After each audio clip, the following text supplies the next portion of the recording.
Tite, boa noite, Fábio. Boa noite. Gabriel Alfa, canal Paparazzo Rubro Negro. Não tem como a gente não comentar sobre a questão dos jogadores lesionados. Hoje foi mais um caso, dessa vez o Varela. O que está acontecendo? É difícil a gente explicar, a gente sabe que tem a questão do calendário, mas tem times que jogaram muito mais que o Flamengo nesse ano, né, em quantidade de jogos, né, estou falando. Enfim, o que está acontecendo? Se vocês puderem falar um pouco sobre isso, especialmente Fábio, porque não é uma situação normal. A gente já viu o Flamengo com o calendário muito pior em outras situações e não estava do jeito que está. E a gente quer saber o que está acontecendo com essa grande quantidade de lesionados. Obrigado. Boa noite. O primeiro que a gente tem esse tempo todo, mas vai ter as respostas devidamente dadas a vocês com o devido tempo e com a devida, digamos assim, clareza para passar. A gente não vai atropelar as situações todas. Isso é um fenômeno que tem ocorrido no mundo todo. Isso não é só no Flamengo. Isso, você tem times do Campeonato Brasileiro aí com 12 atletas no DM. Você tem o Botafogo, que teve um atleta machucado ontem, posterior de coxa, logo no início da partida, com 3 minutos. Hoje, aqui no Corinthians mesmo, tivemos um jogador com 4, 5 minutos machucado no início da partida, posterior de coxa também. Um outro saiu no segundo tempo, eu não sei se foi lesionado ou não, mas com a mão no posterior da coxa. Então, não é um fenômeno exclusivamente do Flamengo. É um fenômeno mundial. Ano passado, em novembro do ano passado, saiu uma reportagem na revista Mirror da Inglaterra que na rodada da Premier League, 30 jogadores não iriam atuar pelos seus times porque estavam com lesões no posterior de coxa. Foram as 3 que nós fomos acometidos, né? Gabriel, Pedro e Nico, uma lesão muito pequena, e o Pedro que já voltou. Então, esses 4 que nos assustaram mais, e foi concentrado. Isso dá a imagem que parece que está tudo errado. Não, não está. Nós estamos bem equilibrados, sabemos o que estamos fazendo. E essas lesões, elas vão continuar ocorrendo. Eu sempre disse a vocês, no primeiro semestre eu vim com o Tite também participar de uma coletiva, que as lesões iriam ocorrer. Não tem como fugir. E por quê? Porque o futebol está mais intenso. Existem artigos científicos provando isso. Tem um até da Premier League que acompanhou 7 temporadas consecutivas. Temporada 2006, 2007 até a temporada 2012, 2013. O volume, quer dizer, a distância percorrida foi exatamente a mesma, com uma diferença de 2%, em torno de 10 quilômetros, 10 mil metros. Mas sabe o que aumentou? O número de piques, 85%. A distância percorrida em alta velocidade, acima de 20 km por hora, entre 20 e 25 para arredondar, 30%. A distância em sprint, ou seja, acima de 25 km por hora, 35%. Então o futebol mudou. E nós enfrentamos, não só nós, como outras equipes também enfrentaram, vamos ser realistas e falar a verdade, 13 jogos consecutivos agora, nesse período congestionado, pós-final da Copa América, com decisões duras, com viagens longas. Uma viagem para La Paz, jogar na altitude, é muito difícil. Quem esteve aqui em La Paz, só para eu saber? É duro lá, não é? Imagine jogar lá. E uma decisão, não é só jogar, é uma decisão que valeu uma classificação e nós saímos classificados.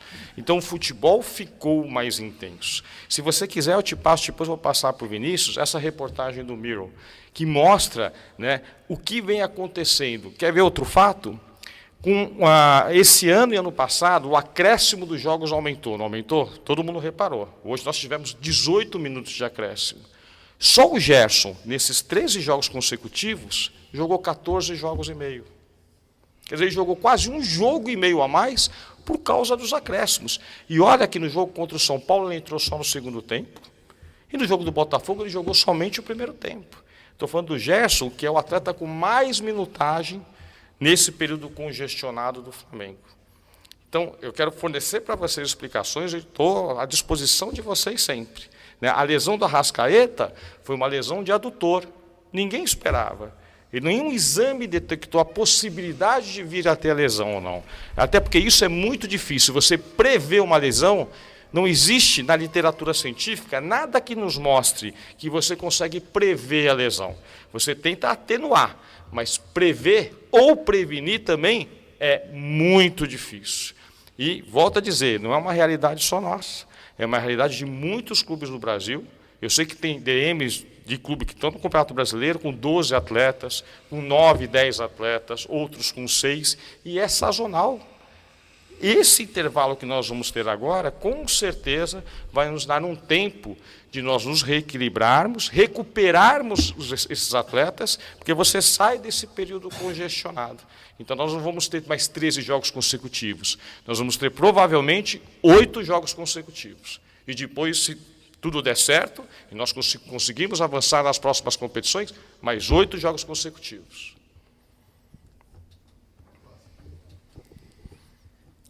Tite, boa noite, tudo bem? João Neves, Dimensão Esportiva. Dos últimos 10 jogos, o Flamengo tomou gol em 8 deles. E o destaque das suas equipes, no geral, era ter uma defesa sólida.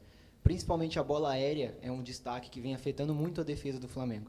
Vocês têm trabalhado algum posicionamento diferente, algo mais voltado para isso? Precisa ter um foco maior nesse sistema defensivo, principalmente em bola aérea? Obrigado. Nós temos que procurar equilíbrio. As minhas equipes, elas são equilibradas, elas não primam por uma ou outra situação. E outro, se eu sou um técnico, se eu me autodenominasse camaleão.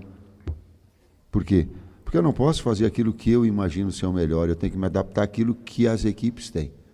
E se pegar a minha história, ela tem um 3-5-2 com o Grêmio, ela tem 4-4-2 com o Caxias, ela tem 4-2-3-1, ela tem 4-1-4-1, e ela tem... Por quê? Porque eu tenho que me adaptar, essa é a minha função.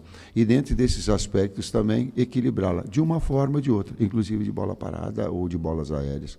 Hoje de bola parada, não de novo bem, mas de bola aérea, mas ela teve o cruzamento, que ela teve a qualidade do adversário, que o atacante do lado contrário, no caso o Thales, teve a condição de fazer o gol.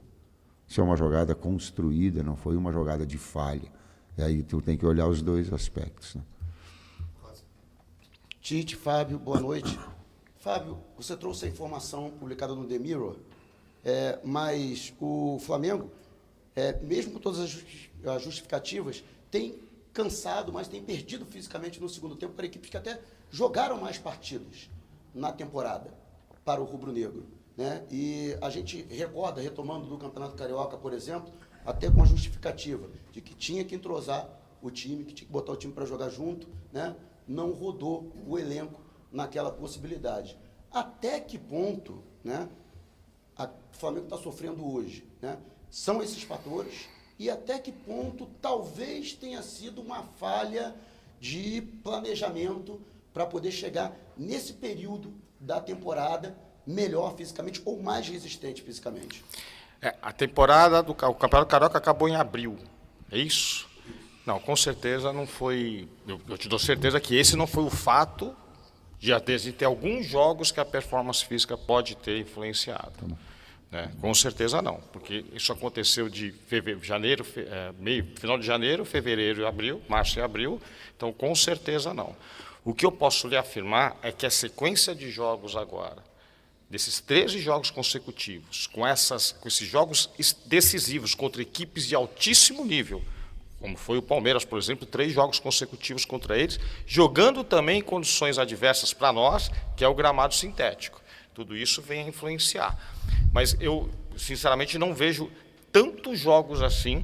Nós temos um desequilíbrio físico no final das partidas. Foi assim contra o Botafogo? Acredito que sim. Contra o Botafogo nós tivemos um decréscimo físico assim, eu estou aqui para assumir, é a minha função. Tá? Nós tivemos esse decréscimo. Mas porque estamos jogando, muitas vezes nós jogamos contra equipes que têm um dia a mais de descanso do que nós. Foram várias vezes que nós jogamos quinta e domingo e a equipe adversária jogou quarta. Ou que nós jogamos quarta e sábado e a equipe jogou na terça por vezes. Teve uma situação do próprio Bragantino que nós saímos vitoriosos, que a equipe do Bragantino jogou na terça e nós jogamos na quinta, com a viagem ainda para a Bolívia. E nós saímos vitoriosos, mas eu não preciso me vangloriar que não foi física a vitória, foi sempre num contexto geral. Nós sempre trabalhamos no contexto geral. Né? Então, eu só queria deixar claro que muitas vezes nós tivemos desvantagem em termos de descanso em relação aos adversários. Eles têm um dia mais de descanso que a gente. Mas, com certeza, o Campeonato Carioca não teve um erro de planejamento, não.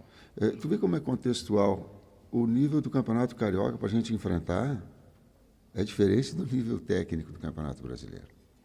E a gente tem que contextualizar isso tudo. Senão fica assim, ó, ganhou, tá bom, perdeu, não tá. E aí eu me valho dizer, se deixar com que o calendário determine aquilo que tem que fazer, nós temos que vir aqui, tomar as decisões, vocês têm que criticar ou elogiar, ter uma capacidade de analisar ou não, de entender ou não, normal, faz parte do jogo. Apenas informações que elas não sejam verdadeiras, isso eu cobro muito. Então, quando a primeira pergunta que aconteceu, ela veio e disse assim, jogos iguais, cuidado que tempos de recuperação são diferentes, viagens são diferentes. Nós jogamos Bolívia, e aí chegamos às 6 horas da manhã, cheguei em casa às 8 da manhã, para jogar no domingo contra o Bragantino. Quinta, sexta, sábado, domingo. Jogou no domingo. Segunda, terça, quarta, vai jogar contra o Bahia, um jogo decisivo. 6 dias, 3 jogos, com 2 viagens. Então, só para a gente entender e compreender que não é assim, ó, jogou um número de jogos tal, mas calma, qual é o tempo de recuperação, qual é a viagem que teve? Eu vou trazer mais. E aí eu vou fazer a minha observação, eu gostaria que o Corinthians tivesse jogado com o time inteiro contra o Juventude. Porque ele ia vir aqui com uma intensidade muito menor. Mas não dá para fazer as duas. Aquilo que nós sofremos, ele teve e fez. E fez. E fez. Que era a prioridade nossa. Uhum, exato. Ganhamos a Guanabara e o Carioca com... É pouco para o Flamengo, é pouco, mas estabelecemos como prioridade e nos orgulhamos, eu me orgulho disso. Mas a construção desse trabalho todo. Nós pegamos 2 decisivas na altitude, em 13 jogos nessa sequência todos. Queríamos estar melhor, queríamos ter vencido hoje? Sim, claro que sim. Poderia ter jogado melhor taticamente, poderia ter jogado melhor mentalmente, poderia ter jogado melhor fisicamente, poderia ter jogado... Poderia. Sim, nós não estamos nos isentando dessa situação.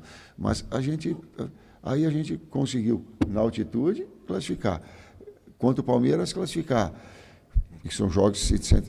Perdeu lá, mas ganhou 2-0 e jogou muito no primeiro jogo.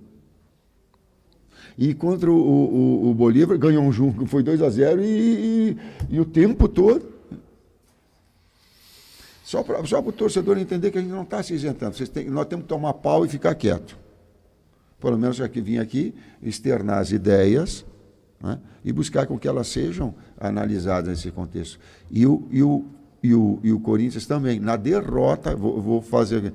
E na estratégia que ele foi para trazer um time que não fosse completo lá, ele deixou um time fresh para jogar no jogo que era mais importante dela. Nós fizemos isso contra o Botafogo, era muito difícil. Como é que tu vai fazer contra o Botafogo? Porque nós tínhamos outro jogo. Me dói na alma. 6 jogadores eu peguei antes, e disse assim, ó, vai jogar 13 no primeiro tempo e 13 no segundo. Vou passar aquilo que a direção toda... O Bruno sabe, o Diogo sabe. Porque passo para eles. O que nós fizemos? O que vão fazer? Pô, os caras estão demolidos. Vamos jogar com 3 e vão fazer 3 substituições. Né? Aí eu planejei, ó, metade do tempo Arrasca, metade do tempo Nico. Foi seguindo e o Nico não recuperava. O Arrascaeta nos chamou e falou assim, ó, deixa que eu jogo mais tempo, tá? Para notar, eu estou bem e vou jogar mais. Ele machucou com 8 minutos. Sim. Luiz com o Gerson, a mesma coisa. Foi para o jogo, aí não dá. Só para entender que não é uma máquina que eu pego assim, eu não pego, digito e vai. Não é assim. Nós temos aqui esse outro lado, a coisa que compreender tudo isso e respeitar quando a crítica vem, quando o resultado não vem, ele faz parte, mas também faz parte do jogo de saber que nós tomamos decisões e estudamos para que esse contexto todo venha. E as decisões são colegiadas, né? Não é uma decisão, não é uma pessoa só. Nós discutimos e muito. Não vai entrar na história fisicamente, é sempre um contexto, é físico, técnico, tático e emocional.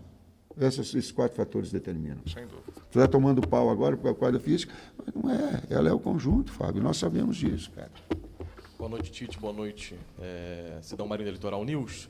Em cima disso que você falou, essa queda de produção da equipe, na visão da comissão como um todo, se deve a outros aspectos também, além dessa parte física, o técnico, Sim. o tático? E de que maneira, durante a data FIFA, vocês vão trabalhar? Porque, já que vai ter o espaço, teoricamente, o Flamengo tem que voltar bem melhor na volta da data FIFA. Como vocês vão trabalhar? Obrigado. Ela tem que trazer, ela tem que voltar no padrão Palmeiras, ela tem que voltar no padrão Bolívar, ela tem que voltar no padrão Bragantino, ela tem que voltar no padrão... hoje, se nós tivéssemos um pouquinho mais de lucidez na fase ofensiva, nós teríamos feito mais gols. Até o final do jogo ela estava à mercê dessa possibilidade. Então ela vai sim se recuperar para manter vai recuperar os seus atletas machucados, sim, para ter sim um padrão de atuação parecido com esses jogos com que eu citei. Sim, ela vai precisar. Tite, boa noite, Fábio. Boa noite. Tite, se a gente pega o segundo turno do Campeonato Brasileiro, o Flamengo tem 3 jogos fora, 3 derrotas. Contra o São Paulo, gol no segundo tempo. Contra o Botafogo, o Flamengo tomou 3 gols no segundo tempo. Até o Fábio falou que o time sentiu a forma física. E hoje, mais uma vez, gol no segundo tempo.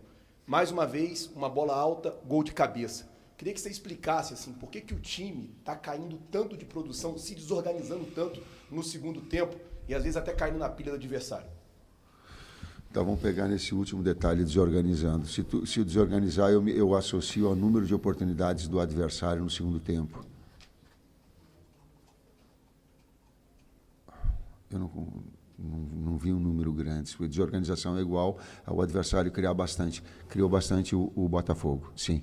Até porque ele verticaliza e teve, sim, perfeito. Hoje, com devido respeito, não. Ele teve a efetividade. E se foi uma bola de profundidade no contra-ataque, e que ela tem um cruzamento do outro lado, vai montar a linha de 3, abriu do outro lado, teve a cavada do Yuri, eu acho que foi, e pegou o jogador do outro lado, do lado contrário. Então, as circunstâncias, elas te moldam. A equipe, quando ela vem com bastante modificações, ela não fica sempre com... E, às vezes, vai oscilar. Vai oscilar pelas modificações, pelas lesões, e vai oscilar porque, do outro lado, tem adversários de qualidade também. Mais 2 perguntas. Professor Fábio, boa noite. Boa noite. Vocês estavam comentando sobre o Gerson, que está com uma rotatividade altíssima, jogando muitos minutos. Ele é um dos poucos atletas que não vai ter esse descanso, porque foi convocado para a seleção brasileira. Queria entender, é o mesmo caso do Pedro também, queria entender se existe e como funciona uma troca com a comissão técnica da seleção para conseguir administrar, ter um controle de carga para que o Flamengo não seja prejudicado. Quando nós estávamos lá também, nós recebíamos dos clubes e o Flamengo já enviou a eles, à comissão técnica da seleção, todos os dados dos 2 atletas, principalmente em todo esse período congestionado. Os valores das métricas de GPS, né, se ele tem alguma reclamação. Agora o Pedro, o doutor Tanuri conversou com o doutor Rodrigo Lasmar, o doutor Rodrigo Lasmar recebeu os exames do Pedro. Então, todos os dados que eles têm dentro do Flamengo foram comunicados à CBF. Então, nós temos certeza, pela competência da comissão técnica da seleção, que eles vão estar muito bem resguardados ali. Última pergunta. Tite, boa noite. Vinícius Lúcio, central do Timão. Sei que hoje você está no Flamengo, respeita a instituição, mas você volta à Neoquímica Arena pela primeira vez como adversário do Corinthians. Como que foi essa vinda aqui hoje? Qual o seu sentimento vendo o torcedor corintiano na arquibancada? Primeiro, eu tenho muito orgulho de estar técnico do Flamengo. Eu tenho, e a minha carreira ela tem sido pautada dessa forma. Isso não retira toda a gratidão que eu tenho pelo Corinthians. Isso não retira. E também não leva em conta os filhos da puta que eu recebi. Na minha mãe, não. Esse não. E não é, esses poucos não é da grandeza, né? E nem da educação do torcedor corintiano. O resto faz parte, ele é do jogo, está do outro lado. Ele é a respeito, ele é vencer, ele é a necessidade. A única restrição é respeitar a minha mãe. Essa mamãezinha está lá, deixa ela quieta. Me xinga, me manda eu lá onde quiser, Faz o que quiser, não cuspe. Não fui cuspe, não teve cusparada nenhuma. Não teve. Faz parte do jogo, num grande jogo, um extraordinário jogo. Corinthians e Flamengo é emblemático. Né? Tenho orgulho de fazer parte, né? E tenho muito orgulho de estar e ter sido escolhido para ser técnico do Flamengo. E essa é a dignidade e a correção que vai me pautar, assim como me pautou ao longo da trajetória toda dentro do próprio Corinthians.